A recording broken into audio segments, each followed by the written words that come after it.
Gaza की सड़कों पर ये जो लोग जश्न मना रहे हैं उनके खुशी के मायनों को समझिए, क्योंकि पिछले 1 साल से इसराइल ने जो अत्यधिक बल प्रयोग किया है उसमें गाजा के करीब 60,000 लोग मारे गए हैं, जिसमें अधिकतर औरतें और बच्चे हैं। आज की इससे बड़ी खबर नहीं हो सकती दोस्तों।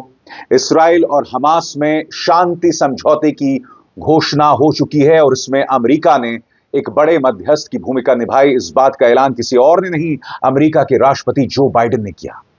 मगर आज यह बड़ा सवाल किया जा रहा है कि क्या इसराइल पर विश्वास किया जा सकता है, क्योंकि इस वक्त जब यह शांति समझौते की घोषणा की जा रही थी, इसराइल ने एक ताजा हमले में 20 लोगों को मौत की घाट उतार दिया, 20 फलस्तीनियों को मौत की घाट उतार दिया। यानी कि इसराइल के तेवर में कोई कमी नहीं आ रही है। यही वजह है कि हमास के प्रवक्ता ने कहा कि हम नहीं भूलेंगे जिस तरह का अत्याचार इसराइल ने किया।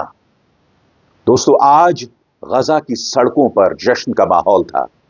मैं आपको एक तस्वीर दिखा चुका हूं जिसमें औरतें, बच्चे, बुजुर्ग, युवा सब गजा की सड़कों पर नाच रहे हैं। यह अपने आप में एक बहुत बड़ी विडंबना है दोस्तों कि इसराइल ने खुद पर हुए हमले का बदला लिया, और यह बदला लेने का उसे पूरा अधिकार था। मगर उसने सिर्फ हमास पर हमला नहीं बोला, उसने गाजा के बेकसूर फलस्तीनियों को मौत के घाट उतारा, लगातार उतारता रहा। उसने वहां के अस्पतालों पर हमला किया, उसने वहां के डॉक्टर्स को किडनैप किया और उन्हें भी मौत के घाट उतारा। मैं आपको एक वीडियो दिखाना चाहता हूं दोस्तों। एक आदमी जो एक दूसरे व्यक्ति के कंधे पर चढ़ा हुआ है, वो जश्न मना रहा है। क्या आप जानते हैं कि इस्राएली हमले में इसका पूरा परिवार मारा गया था। इसकी बच्चियां थीं, इसकी पत्नी थे, इसके बुजुर्ग मां बाप थे। वो घर में मौजूद नहीं था। इस्राएली हमले में ये सब मारे गए थे, मगर आज वो जश्न मना रहा है। हालांकि अगर आगे देखा जाए तो एक लंबा अंधा कुआं है और इसके अलावा कुछ नहीं, क्योंकि उसका पूरा परिवार मार दिया गया।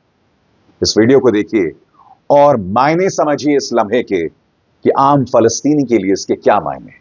Of many of the people that as long as we reported it from here, we seen them here asking us questions, talking about the end of the war, talking about the end of the bombardment.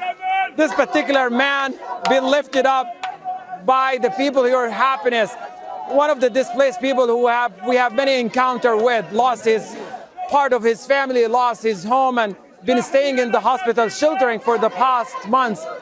And most of what they are singing right now are just words that express the happiness and the euphoria that they are feeling it right now. It's repeating itself across the central area in tent sites, in the streets, and here in the hospital.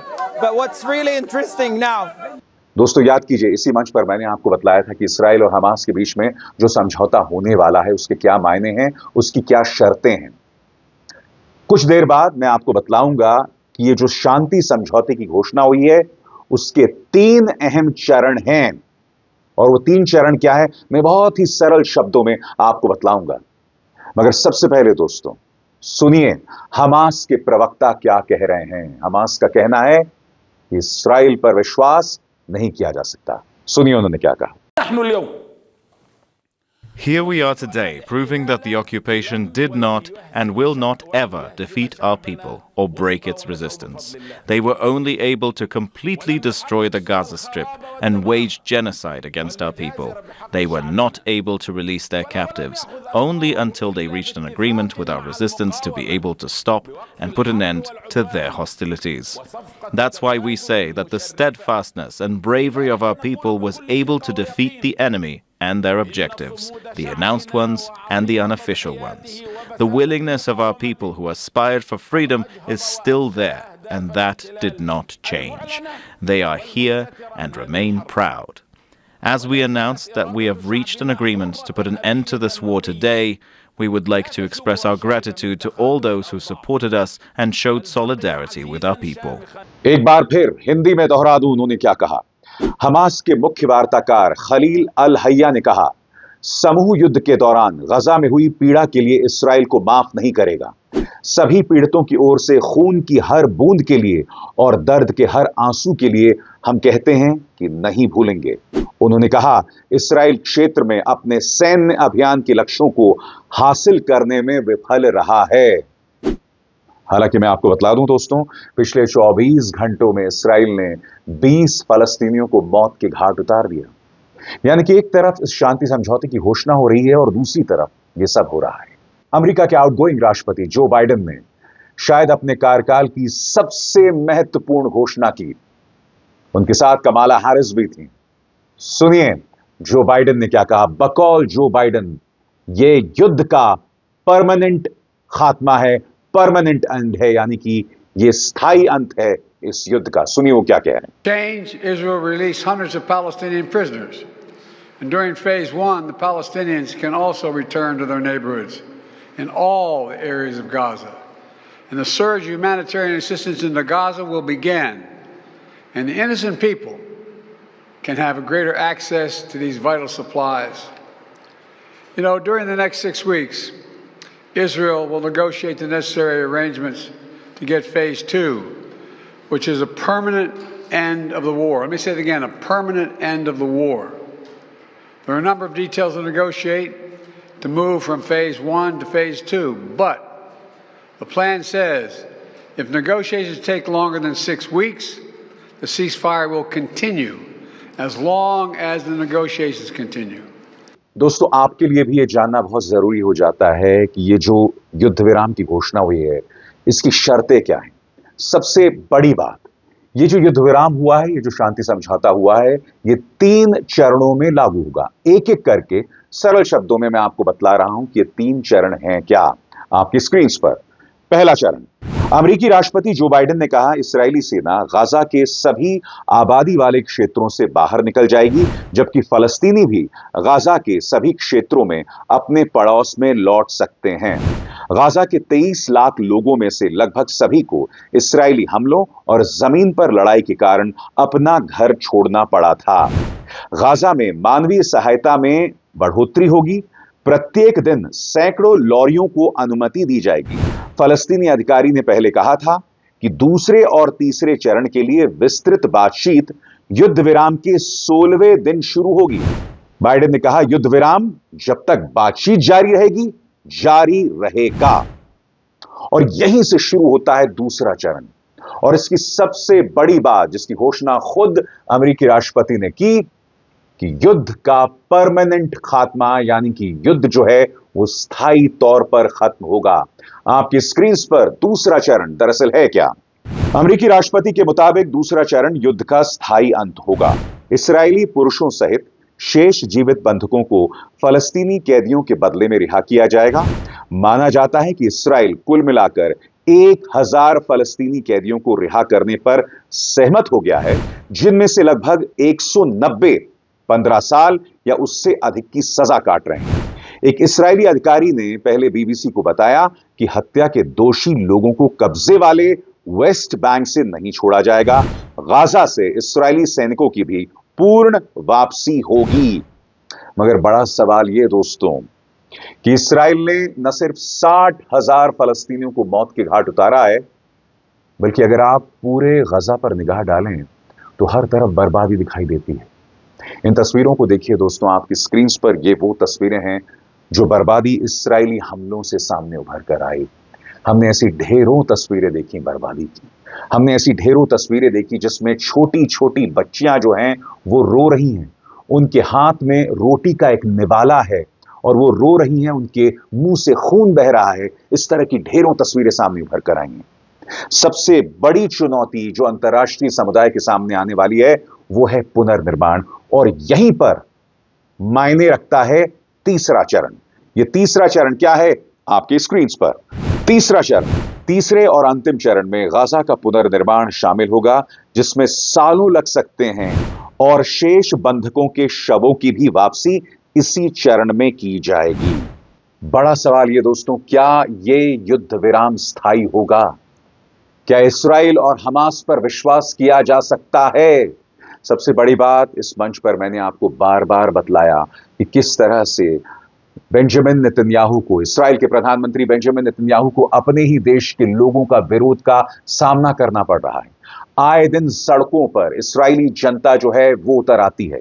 इसके अलावा 3 गंभीर मामलों में उनके खिलाफ भ्रष्टाचार की कार्रवाई हो रही है और अगर वो दोषी पाए जाते हैं, जिसकी पूरी गुंजाइश है, तो उन्हें 10 साल की सजा मिल सकती है। इस युद्ध विराम का विरोध कोई और नहीं, उन्हीं के लिकुद पार्टी के कई सांसद कर रहे हैं। दक्षिणपंथी पार्टी के कम से कम 10 सांसदों ने इसका विरोध किया और बेंजामिन नेतन्याहू से कहा कि इस पर हस्ताक्षर मत कीजिए। मगर बेंजामिन नेतन्याहू पर अमेरिका का लगातार दबाव बना हुआ है। बेंजामिन नेतन्याहू के लिए बुरी खबर यह है कि डोनाल्ड ट्रंप भी उनकी आलोचना कर रहे हैं। याद कीजिएगा, सोशल मीडिया प्लेटफॉर्म पर डोनाल्ड ट्रंप ने क्या कहा था। उन्होंने बेंजामिन नेतन्याहू की विदेश नीति की सख्त शब्दों में आलोचना की थी। मगर डोनाल्ड ट्रंप के साथ दिक्कत यह है कि उनका अगला कदम क्या होने वाला है कोई नहीं जानता। वो पूरी तरह से अनप्रेडिक्टेबल हैं, यानी कि उनकी सोच के बारे में पूर्वानुमान नहीं लगाया जा सकता। इस वक्त कतर में से कई जानकार ये कह रहे हैं कि ये जो शांति समझौता हुआ है, ये जो युद्ध विराम हुआ है, इसमें सबसे अहम भूमिका डोनाल्ड ट्रंप की थी, क्योंकि इस पूरी शांति प्रक्रिया में उनका दूत भी शामिल था। वो ये भी कह रहे हैं ये शांति समझौता बगैर डोनाल्ड ट्रंप के दखल के नहीं हो सकता। मगर हम एक ऐसे युग में जी रहे हैं जहां डोनाल्ड ट्रंप ये कहते हैं कि कनाडा हमारा 51वां राज्य बन जाए। वो ये कहते हैं कि हम सैनिक हमले से ग्रीनलैंड पर कब्जा कर लेंगे। उनका जो सलाहकार है इलॉन मस्क, वो लगातार अपने मित्र देश ब्रिटेन में अस्थिरता पैदा करने की कोशिश कर रहा है। यह है ट्रंप 2.0। ऐसे में क्या मध्य पूर्व को लेकर डोनाल्ड ट्रंप पर विश्वास किया जा सकता है? डोनाल्ड ट्रंप की यूक्रेन को लेकर क्या नीति होने वाली है दोस्तों, इसके बारे में भी हम कुछ नहीं जानते हैं, क्योंकि अभी 24 घंटे पहले यूक्रेन ने रूस पर बड़ा हमला किया था और रूस इसका जवाबी हमला देगा।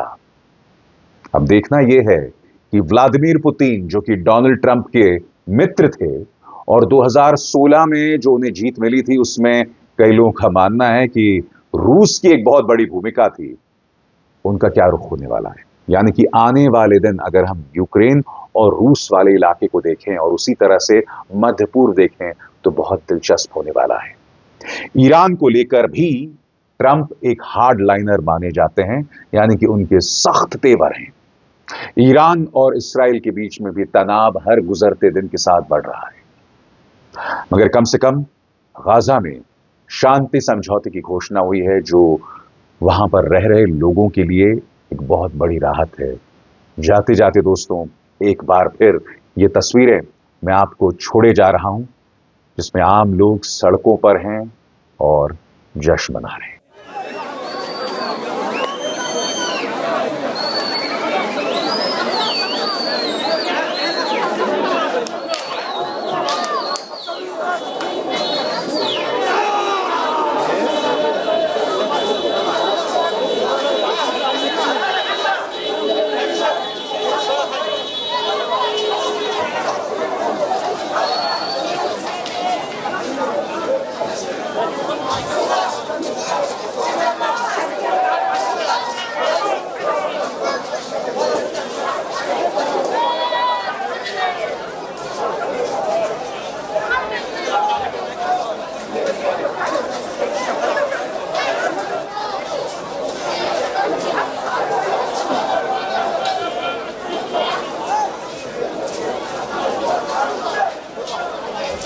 Okay, these are live pictures that we're bringing. स्वतंत्र और आजाद पत्रकारिता का समर्थन कीजिए, सच में मेरा साथी बनिए। बहुत आसान है दोस्तों, इस ज्वाइन बटन को दबाइए और आपके सामने आएंगे ये 3 विकल्प, इनमें से एक चुनिए और सच के इस सफर में मेरा साथी बनिए।